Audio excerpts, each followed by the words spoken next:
this is Elizabeth Clare Brewington with Elton Brewington, and we are here with Clifton Brown. You've seen him, he's been on our show a couple of times because he is an author of not one book, but several books. And this book is probably one of the most interesting of all his books. And we're going to take you to Africa on the Brightside Express, which is going through Empower Global right now. Over to you, Clifton. Thank you very much. Good evening, everyone. Some of you I saw earlier, some of you I didn't. My name is Clifton Brown, as Elizabeth said. I am a U.S. Navy veteran, also disabled veteran, and I drive a truck for a living for In-N-Out Burger. I do a short shuttle run, 4 days on, 4 days off. And during my 4 days off, I try to get things done, like writing. My book is, or one of my books, is Beyond the Nile. And what this is, why is that not? Yeah, we can see There it. we go. And the reason this came about is because growing up, I read all about everybody else's mythologies and legends, but there was nothing from Africa except for Egyptians.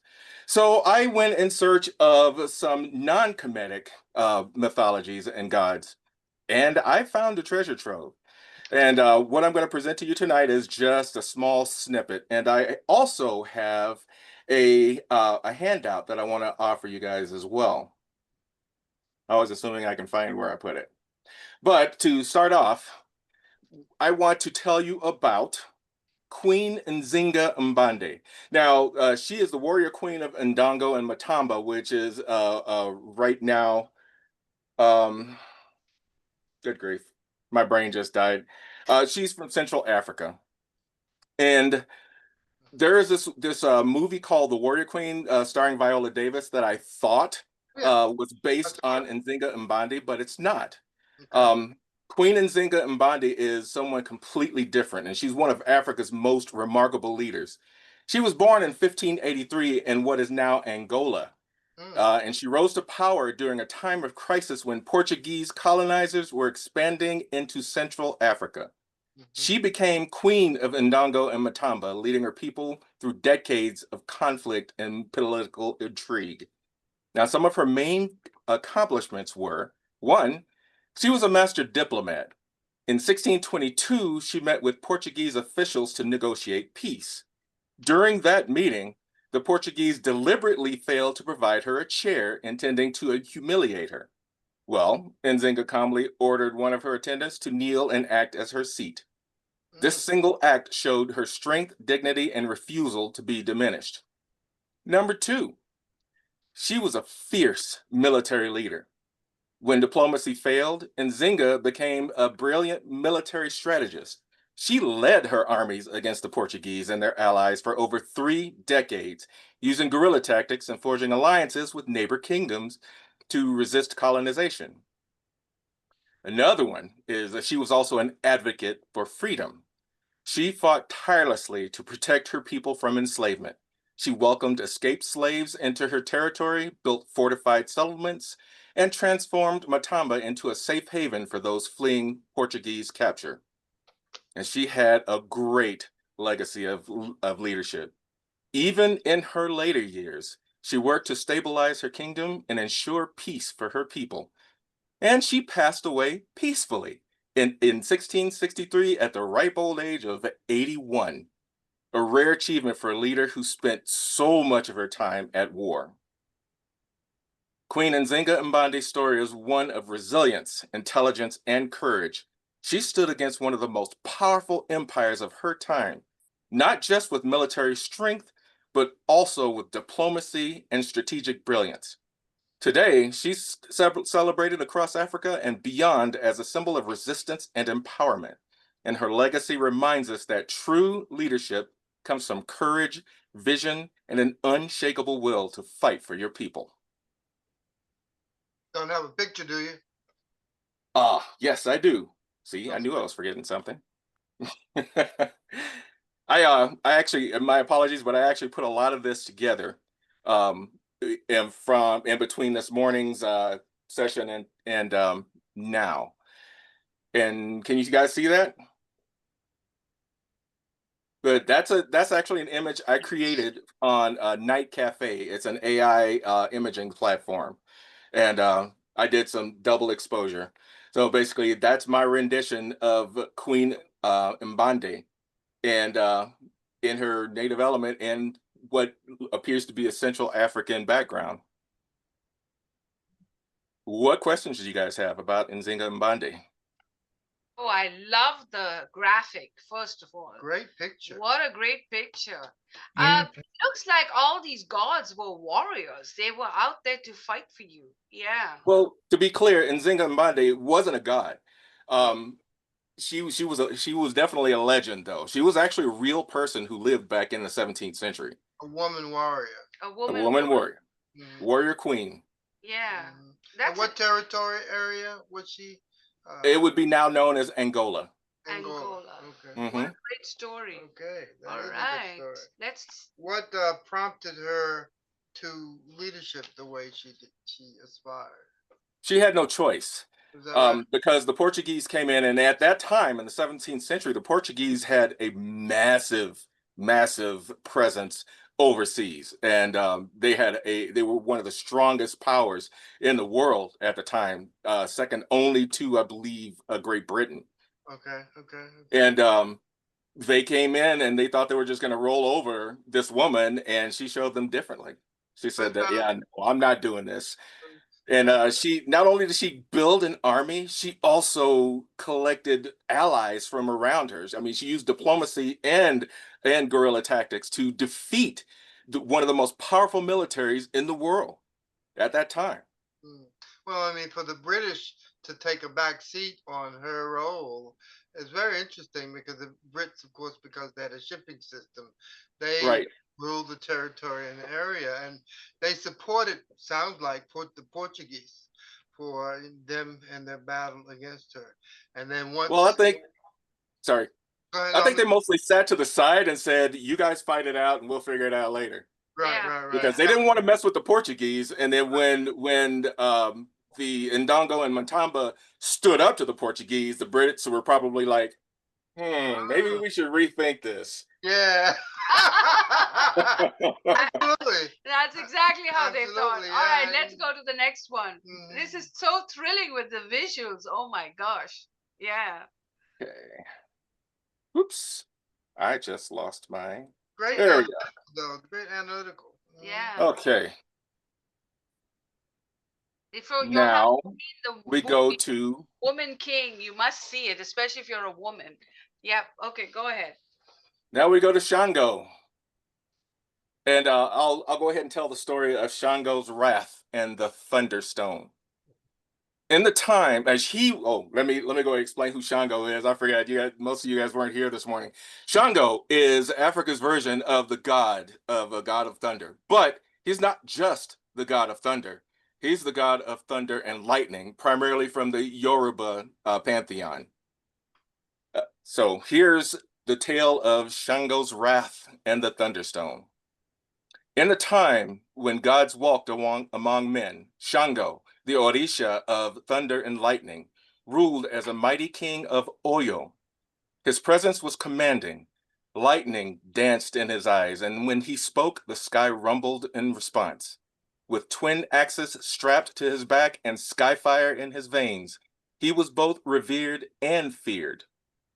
One season, a warrior named Ogunmula rose against Oyo, boasting that no man, god, or storm could defeat him. He enslaved villages, razed farmlands, and mocked Shango's power, calling thunder nothing but empty noise. Shango descended in a whirlwind. His yellow-trimmed blue robes billowed as he stepped onto the battlefield. His double-edged axe crackled with raw energy, focusing his eyes on the intruder. "You dare challenge the master of thorns." Ogunmula laughed, brandishing his iron sword. "I fear no storm, only steel." Shango brandished a smile not reflected in his eyes. When he lifted his hand, the sky darkened. Clouds churned, thick and heavy, swallowing the sun. The wind howled as Shango raised his axe, splitting the heavens with a bolt of lightning so fierce that the ground trembled. The air sizzled, and Ogunmola's iron blade melted in his grasp. The warlord fell to his knees, blood pouring from empty eye sockets. Shango strode forward, his voice like rolling thunder. Let the earth remember your folly. The ground split when his axe struck the ground. When the blade met the earth, a thunderstone formed, a small, dark rock humming with energy. Whoever wrests my stone from its cradle shall wield a fraction of my might, though such will never be your fate. Ogunmola fled, and his army scattered like leaves in the wind. Oyo was safe once more, and Shango returned to the heavens, leaving behind thunderstones as proof of his divine wrath. Even now, when lightning splits the sky and thunder shakes the earth, the people of Oyo say, Shango is speaking. Ta-da! And What a that's the, treat. Yes. Oh my goodness. I really enjoyed this so much. Yes. Okay, so wrap us up, and I'm going to bring you for another exciting author about astrology. So go ahead. all right. Is there any more? Yes. Oh, go ahead. I didn't mean There to. we go. Go ahead. One more. All right. Let's see. I was going to talk about, let's go ahead and talk about the Adzi again. Let me get this. Sorry. No, it's all right. Now, the Take your pictures time. add great dimension They to do. There we great go. dimension Yeah. to your story. And Not to mention where your is it? audio. There we go. Your own audio and graphics. This is my favorite visual. Oh dear. The Adzi, the vampire of West Africa. It's called also, well, this particular story is called The Firefly That Drinks Blood. In the quiet villages of Togo and Ghana, when the sun dips below the horizon and the forests hum with life, parents whisper warnings to their children. Stay inside after dark, or the Adzi will find you. The Adzi is a shape-shifting vampiric spirit from the Ewe folklore. By day, it hides among shadows, but at night, it transforms into a tiny insect, often a firefly, slipping silently through cracks in doors and windows. Once inside, it feeds on the blood of sleeping villagers, leaving behind sickness and misfortune. But the Adzi is more than just a vampire. In its human form, it's believed to possess individuals, turning them into witches or vampires and granting them dark supernatural powers. Families who fall under the Adzi's influence are said to suffer endless quarrels, unexplained illnesses, and social chaos. One tale tells of a farmer who saw a strange firefly circling his newborn's cradle at night. Remembering the old stories, he caught it in a calabash bowl. At once, the firefly transformed into a shadowy figure, its skin pale as moonlight, its eyes burning like coals. Begging for freedom, the creature promised to leave the family untouched. But the farmer, knowing the danger, called the village elders. Together, they sealed the Adzi's power with ancient chants, driving it back into the forests. Even today among the Ewe people, the Adze remains a symbol of hidden dangers, unseen illnesses, and the fine line between the living and the spirit world. When a firefly drifts too close to her home at night, some still whisper a prayer. For in the dark, no one truly knows if it's just an insect or the Adze hunting once again. Ta-da! That was very good. Let's bring you back. Let's stop sharing and bring you back. Okay. Awesome. Wow. I never knew so much. Any questions for Clifton before we move to the next segment? This has been an interesting night. Wonderful. Yeah. Any questions? All right. Going once, going twice. Good job. Good Good job. job. Everybody Clifton. give Clifton Thank and you. Joanne a big Good job. applause, and Bill for putting those Great imagination. e-books together. Yes, right. fantastic, fantastic. You're watching Discover Brightside. If you were just as impressed as we were, write us a comment discover Brightside Video Podcast Network, and make sure that you write us a comment and subscribe, because when you subscribe, we live. So we need your subscription, we need your comments, and we need you to watch the videos from the beginning to the end, because that's how we get higher ratings for the videos. So thank you all for watching. And yes, we did have Richard's video watched from beginning to end. So I'm glad you're here, Richard. Thank you so much. All right.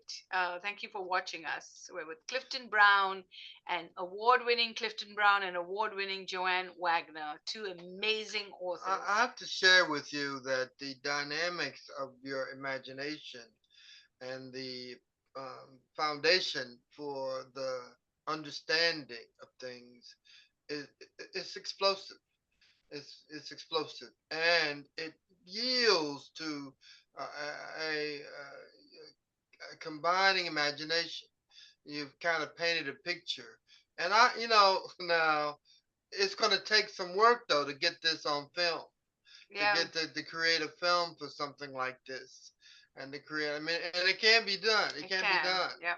And Mhm. consequently, I mean, we talk to film producers all the time, and we're talking with a couple, and financing for something like this won't be such a big Yeah. deal, but it's going to require a multiplication times 10 of your imagination to determine, what can be seen, what can be heard, and what could be revealed as I'm talking in sequences here, but Yeah. I'm excited. I'm excited. I'm excited. I mean, I was watching. I love watching these dynamic hero movies. I was watching Captain America, with Tony Mack, and I just was compelled. It's such amazing.